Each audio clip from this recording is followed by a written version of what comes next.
Imtiaz, thanks a lot for joining us this morning. Just a short moment ago, we spoke to one of our journalists, Mawande Keswa, who was from Umlazi, just speaking to community members that have been affected by the floods. And for the community in that particular area in Umlazi, saying that they've got no assistance whatsoever, and you even are in the presence of the injured. So in this case, the gift of the givers perhaps is the possible solution to some of those realities confronted by communities. Yes, we do have. In fact, if I can speak to your presenter, your reporter after this interview, we can probably intervene in that area. There's many areas that are involved. We're involved in many areas, from Durban into Ikopo, Amzinto, Port Shepstone, we're even in getting involved in Free State.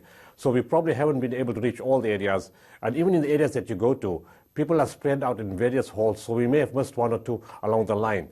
But if your reporter can get back to us, we can intervene in that area. Right now, we have been involved in Bottle Brush. We've been there over the last few days. And then yesterday, we did a big distribution in the Quarry Road settlement, M19.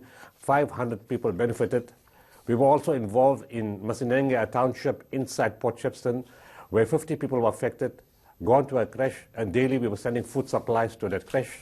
Yesterday, we were in Ifafa Beach in Port Shepstone, Mariana, a retirement village, where many 55 families were affected. We did door-to-door deliveries. We're going to go back there.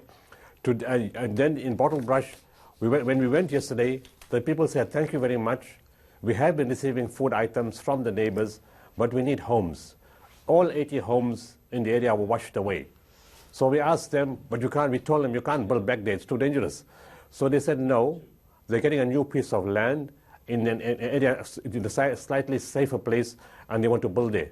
So we've now committed to rebuild all those 80 houses at a cost of 25,000 rand each.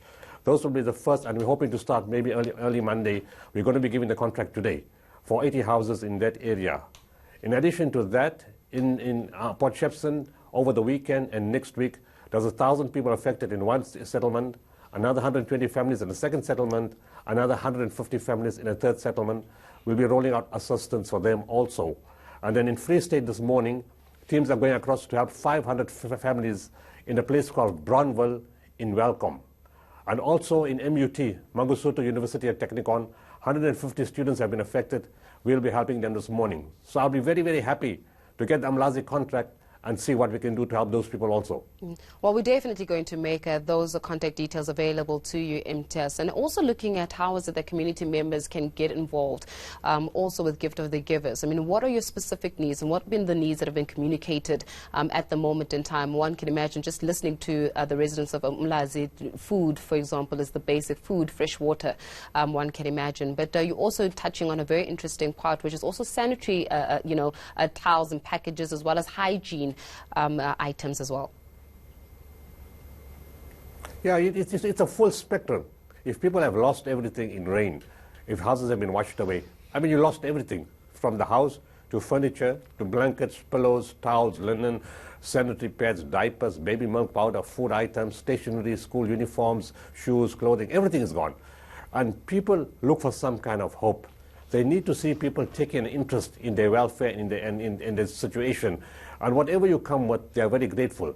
But you have to make sure that you give them what's relevant.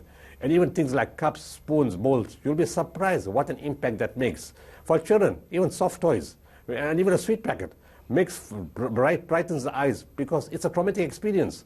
So go to such a downpour and to lose everything within minutes. Kids are traumatized, adults are traumatized. And remember those families who lost loved ones. 85 people have passed on.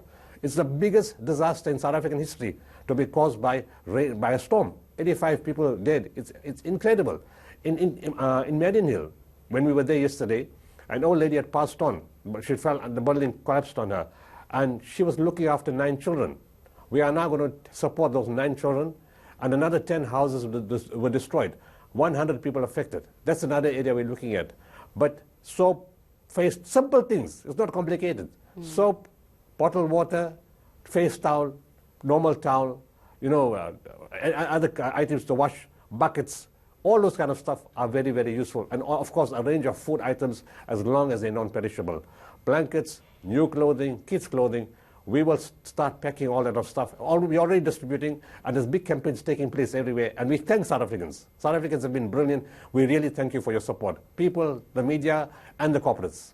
Yeah. Well, I'm just going to leave our conversation there, but I definitely do know that especially when it comes to corporates and those are South Africans that want to give assistance, can get a hold of a gift of the givers and pledge whatever items that they can find and really to assist with the relief efforts that are currently taking place across the country, as you rightly mentioned. Into Suleiman from Gift of the Givers, Gift of the Givers giving us the latest there.